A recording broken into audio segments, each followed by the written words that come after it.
The world is just filled with anxiety. And I wonder if you recognize when you're being anxious. And so our next guest is going to share with us some tips on what to do and how to recognize when we're in an anxious state. Let's go. Building spirituality, family, health, and business. This is The Giant Builders with Lois Wyant. Hey, Giant Builders, welcome. I am so glad you are here. Hey, how's your day going? Leave a message down below. Let me know how your day is going because I am very curious. I do respond to messages, so if you leave a message, expect a response. So, today's guest is Monica. Hi, Monica. How are you? Hi, I'm doing really, really good over here. Oh, How are you good. doing? I'm doing really, really good too. Good. This will be a really, really good episode. I hope so. Yeah. Why don't you tell our listeners a little bit about yourself and what you do? Sure. So my name is Monica. My last name's Pitek Fugedi, which is kind of a mouthful. So Monica's always a good place to start. I am a therapist, author, and speaker. And what I am home based in Michigan, and so I have a private therapy practice where I service everybody around the state of Michigan. I do both virtual and in person. And then in addition to that, I do a lot of speaking at businesses, at schools, at various organizations, speaking about mental health and how people can communicate better, how students and teachers can understand each other a little bit better with administrators and that sort of thing. And then I have a website called Anxiety Anecdotes, and that is where people from all over can access the kinds of tools that I give to my one on one clients, where I have workbooks and I have courses, mostly about anxiety and self-esteem and any kind of life obstacles that you might be facing. My specialties are in anxiety and trauma treatment. So when I speak with clients one-on-one, I am usually using different types of methods of therapy and speaking with them about some of the things that are keeping them stuck from day to day and moving them forward. The world is just full of anxiety these days. Yes, yes. And it just seems to be getting more and more. Yeah, so I was thinking about, especially like when you say you talk to the schools, the students, as easy as it, I don't know how to say this here, as easy as life is as a younger person, they are filled with, they're just very anxious people. Yeah, there's a lot of anxiety that I see differently. I should mention I spent 17 years as a high school counselor before I moved into private practice. Oh, And so I spent a lot of time with parents and students and administrators and all of the people in education, really seeing this evolution from however many years ago when I started to 17 years later. And you can really tell the difference as there were more expectations that were made on the students and the teachers because it kind of trickles down, right? You've got educational expectations that are on the high end with the superintendents and everything, which then goes down to the building level administrators, which then goes down to the teachers, which then passes and down to the students sometimes. And so it's so, so important to be able to learn tools that are generally very simple to be able to understand your own triggers and your own ways of being able to calm yourself. hmm. Can you give us a sample of one of those tools? Sure. So, let's say that you are a student in a classroom and you are about to get up to give a speech in a class, as often you have to do in English class. Often it's really good to use the one thing is the Superman or Superwoman pose where you just stand really tall. I wish I was standing right now and you put your hands on your hip really tall. And it feeds it tells the body that, hey, like I am ready to take charge and I'm empowered. Something else that's really good that whether you're a teacher, student, parent, administrator, educator in any way, shape, or form, is being able to calm your vagus nerve. I do a lot of work with the vagus nerve, which really activates the parasympathetic or the calming response.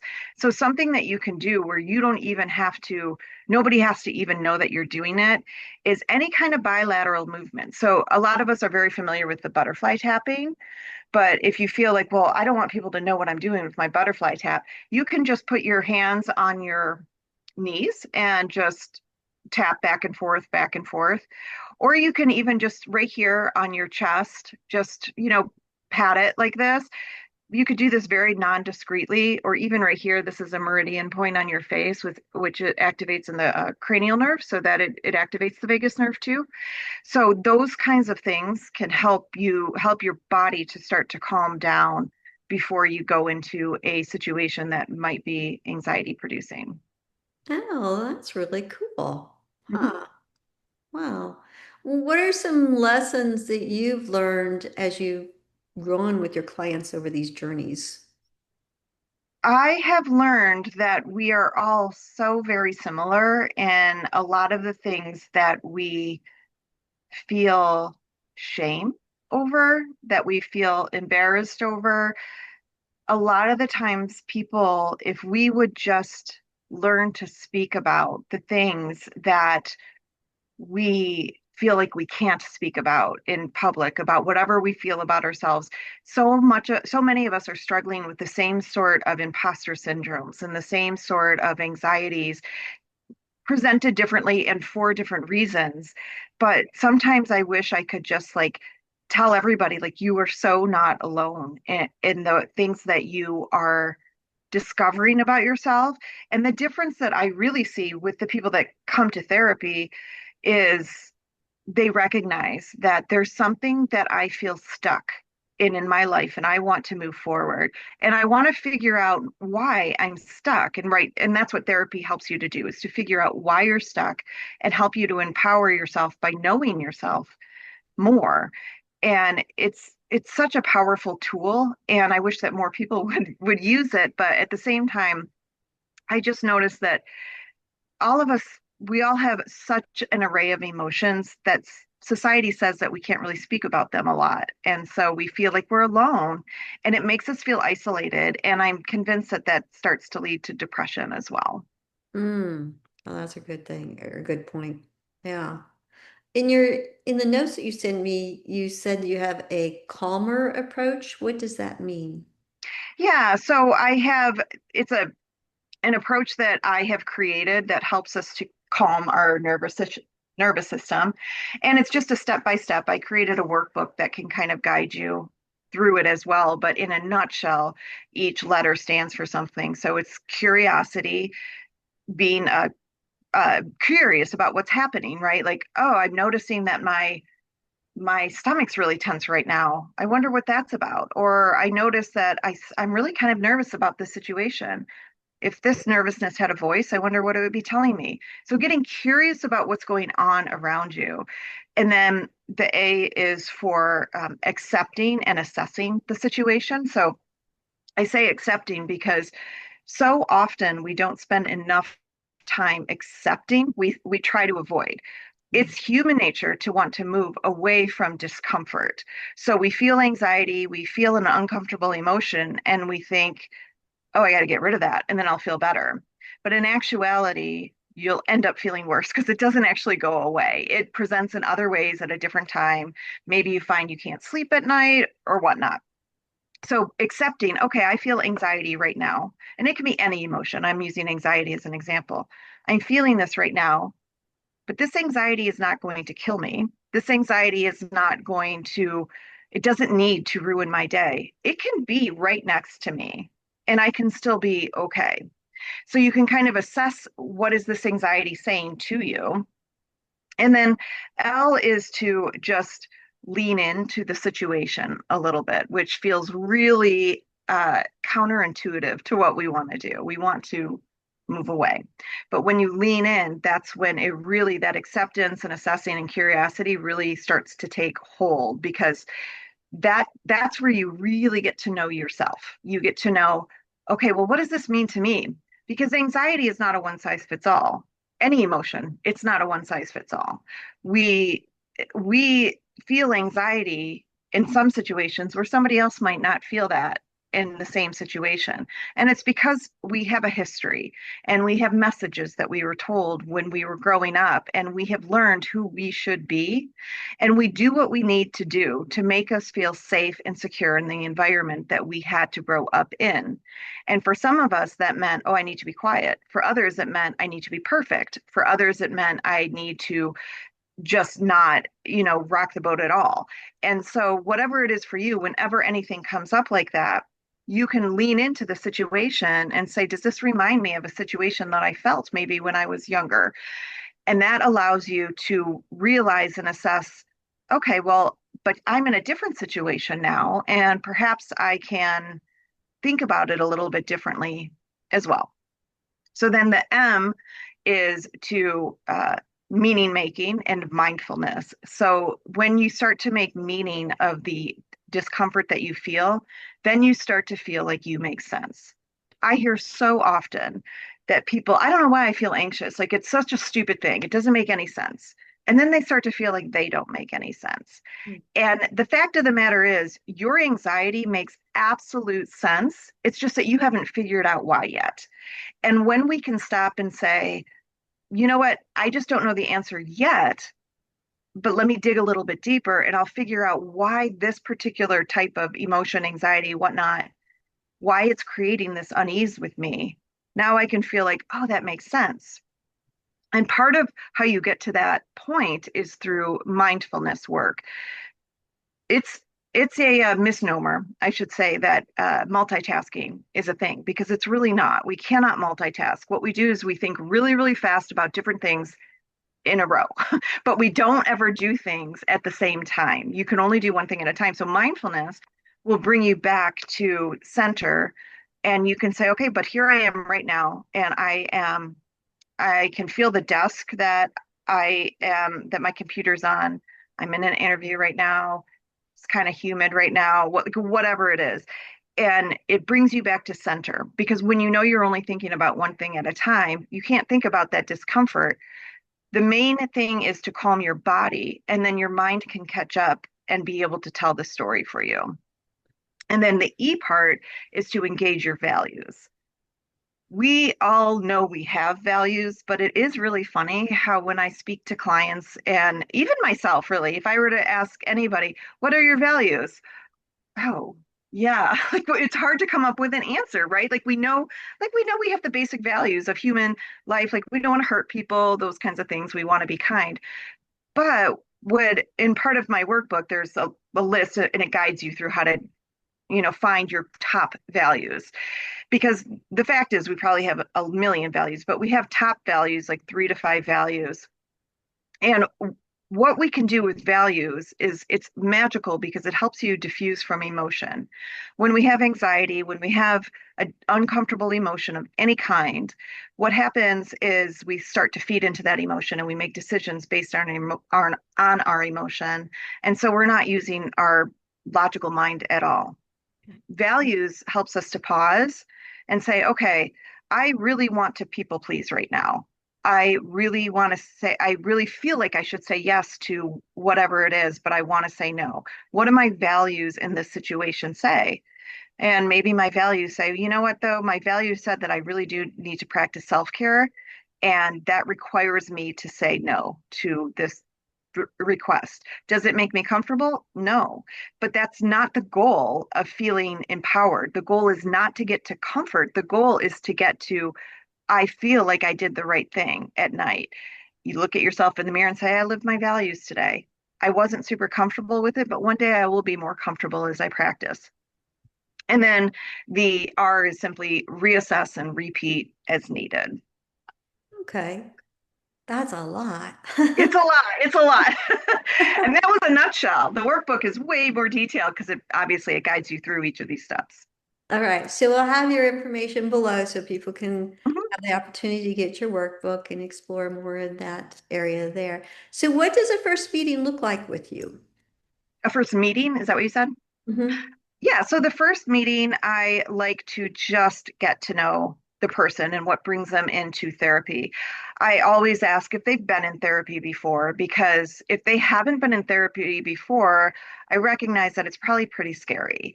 Here I am, the stranger, and I'm like, tell me all about yourself. And by the way, I'm not going to tell you anything about me. I mean, that's scary, right? So my biggest thing is for people to feel comfortable.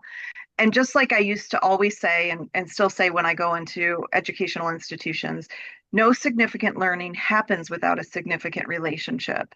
And all of that holds true in the therapy room too. So I say to the potential clients, if you are not comfortable with me, I want you to find another therapist and I'll even help you do that, because my goal is that you get what you need.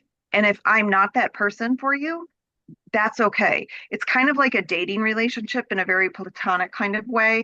Not every People can be really nice and pleasant people. It doesn't mean that everybody fits with everybody. And the same is true for me too. Like if I feel like whatever is happening between us, I can always refer you out to. So um, I always make sure if you're not comfortable with me, you will not open up to me and you will not grow and you'll hold things back. So I don't want you to ever feel like you one can't tell me something if I'm way off base. I'm a super casual therapist. I have good tools and I have good knowledge, but I basically want people to feel like they're sitting in a living room talking to a friend. Oh, that's very nice. Yeah. Hmm. So is there a specific, like, what would somebody think to say, I really should see a therapist? Yeah, variety of different reasons. A lot of the times people have to feel like I have hit my rock bottom in terms of I feel immobile in my situation, right? Like I get a lot of just I cannot move forward in my job, or my relationships are crumbling, or I just cannot stop being anxious about something. Like I said, I specialize in anxiety and trauma. So a Mhm. lot of the people that come to me with anxieties, particularly, it's because the anxiety has come to a place that it's affecting them significantly enough in different areas of their life.